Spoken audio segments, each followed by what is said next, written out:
Africa Dabute. Njetu say, Mbana Njetu say.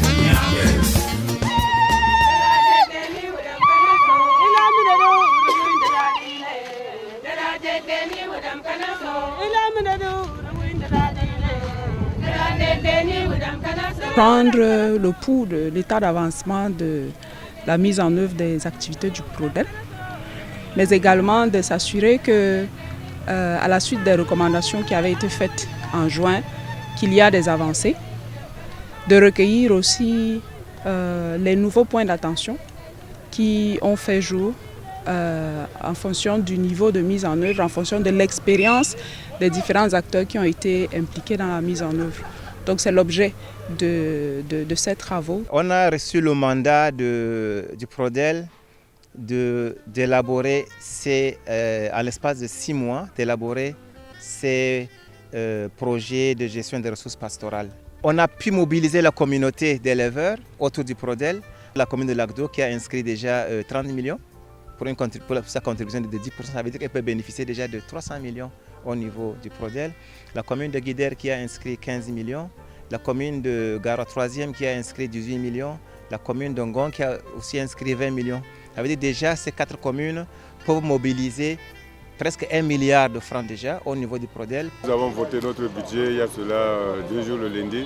Nous avons passé avec l'appui du PRODEL pour résoudre tous ces problèmes d'eau. Nous avons PRODEL qui nous appuie sur le plan de l'élevage. En ce qui concerne le PRODEL, ça sera beaucoup plus une avance de trésorerie que les communes pourront demander pour réaliser donc ce projet. Et il est question pour eux de remplir ces conditions, ils le savent d'ailleurs.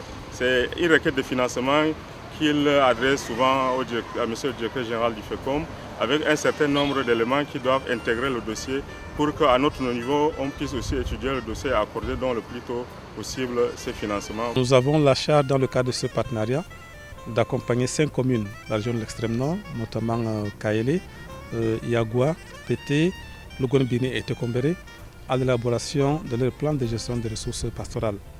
C'est un processus qui a démarré depuis le mois de mai 2018 et à ce jour, nous sommes suffisamment avancés. Nous avons pu accompagner la commune à faire déjà un diagnostic participatif de ces ressources pastorales qui a permis donc d'identifier les potentialités, les contraintes et les problèmes qui affectent donc la gestion des ressources pastorales. Et à l'issue de ce diagnostic, un plan de gestion des ressources pastorales a été élaboré. Ce processus à terme doit donc permettre d'améliorer la productivité des ressources pastorales. Et par là, on va améliorer aussi la productivité de l'élevage. Et l'élevage, également améliorer sa productivité, c'est aussi le revenu par exemple des éleveurs. Et par là, on va contribuer à la réduction de la pauvreté. On a parlé du problème du pâturage, on a parlé du problème de pistes à bétail. Depuis un certain nombre d'années là, ces éléphants pâturent, dont on dit qu'on est sur le passage de ces éléphants. Mais on ne peut rien, on vit avec.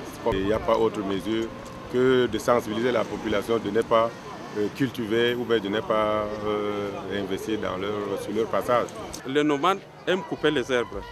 Bon, des fois, il y a l'intervention du Lamido qui amène ces gens. Et on intervient, on leur dit de ne pas couper les arbres. Ce que nous envisageons, c'est la construction des forages pastoraux à énergie solaire avec des abreuvoirs qui sont vraiment une solution adaptée. Il s'agit de résoudre une double problématique, celle de l'abreuvement des animaux et celle de la fourniture de l'eau potable pour les populations. D'expérience, quand ces ouvrages sont au cœur, n'est-ce pas, à longue distance des villages, ces ouvrages sont exposés au vandalisme. L'eau, c'est la vie. L'eau doit à côté de la population parce qu'ils peuvent profiter aussi de boire cette eau. Bon, ils ont donc les petits ruminants qui peuvent amener et boire aussi l'eau. Nous allons vacciner gratuitement les chèvres et les moutons. On vaccine souvent nos chèvres. On doit les accueillir de deux mains. Parce que souvent là, on vaccine souvent nos chèvres comme ça. On est habitué à ça. On ne peut pas refuser. Bon, la vaccination c'est bon parce qu'il y a des chèvres. Il y a un temps de chèvres, il y avait le diarrhée. Bon, dès qu'on vaccine ces chèvres-là, ça se calme.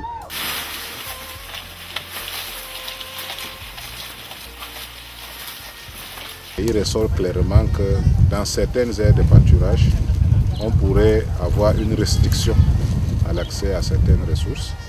Et fort heureusement, les opérateurs ont adressé cette question et ont élaboré le plan d'action pour la restriction de l'accès aux ressources, qui est une partie intégrante du PGRP. Donc nous sommes satisfaits pour ce travail qui sera validé au même moment que les PGRP eux-mêmes. Pour compenser, on doit faire dans on va engraisser les animaux maintenant parce qu'on ne peut plus accéder à ça. On va engraisser les moutons, les chèvres comme ça. On veut aussi engraisser le bœuf. On attend ça du projet aussi.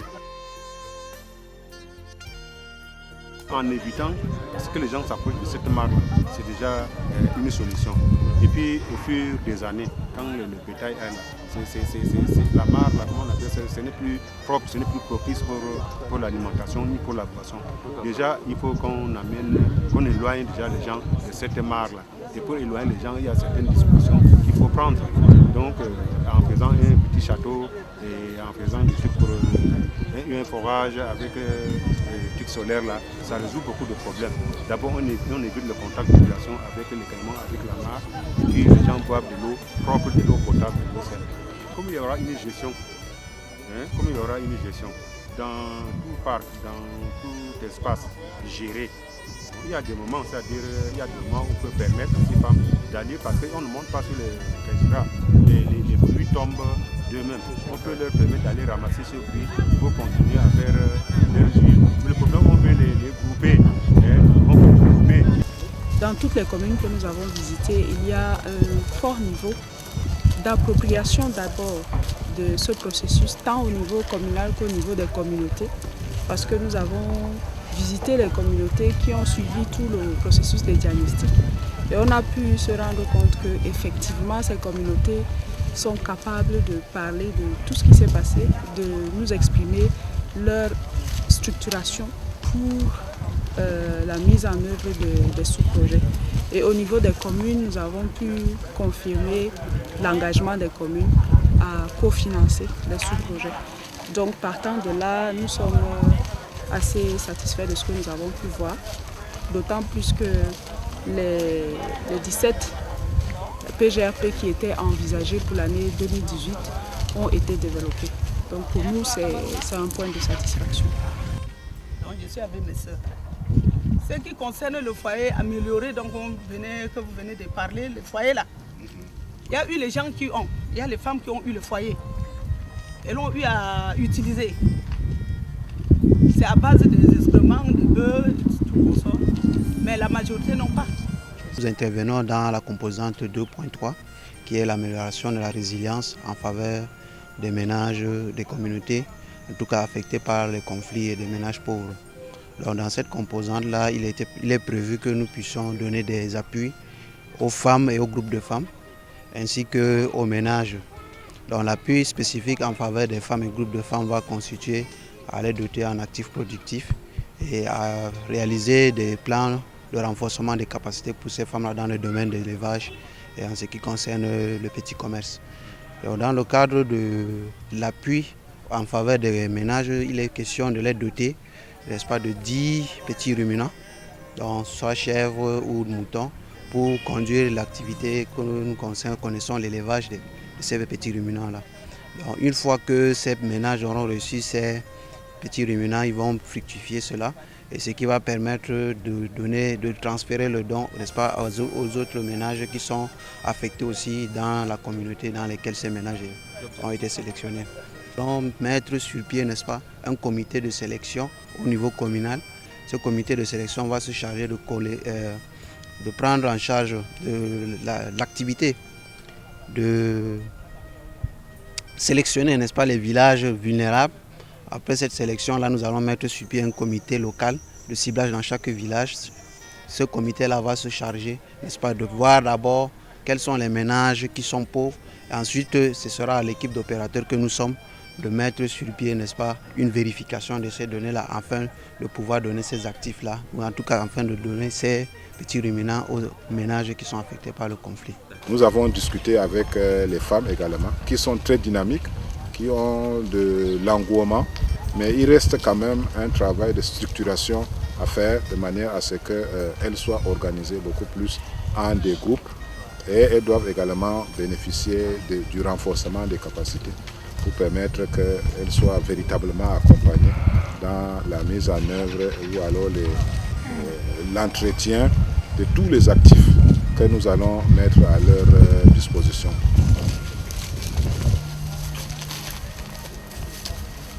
Il y a eu un programme d'insémination à la station Loukéré.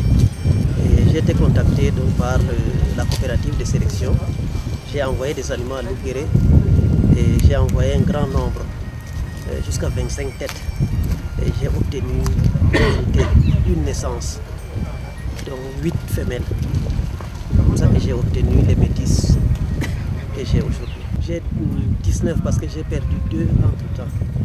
Et sur les 19 qui me restent, il y a les 8 femelles sont toujours là parce que ceux qui sont morts sont des mâles.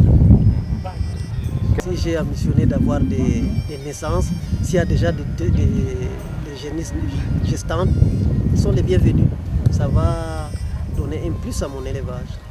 Chaque année, je cultive du bracaria, du mil fourragé, donc j'ai suffisamment de fourrage pour leur donner, mais aussi je complémente avec les produits agroalimentaires de la soie de coton. Pour avoir ces vaches, j'avais fait suivi d'abord une formation au CFJA de Guédiguis. Et je fais 2 ans de formation.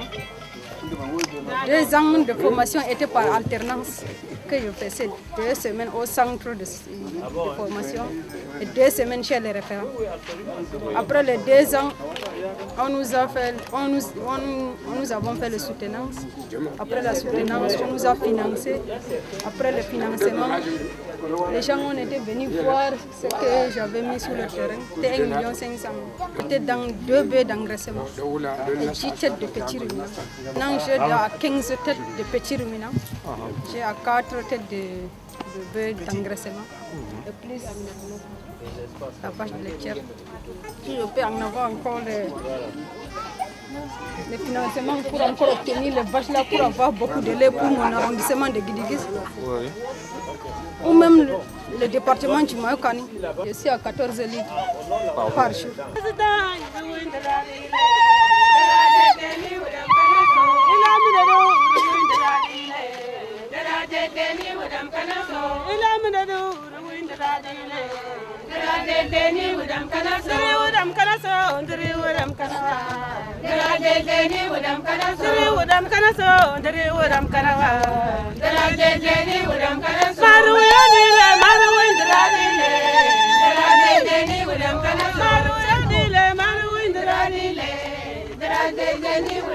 Maru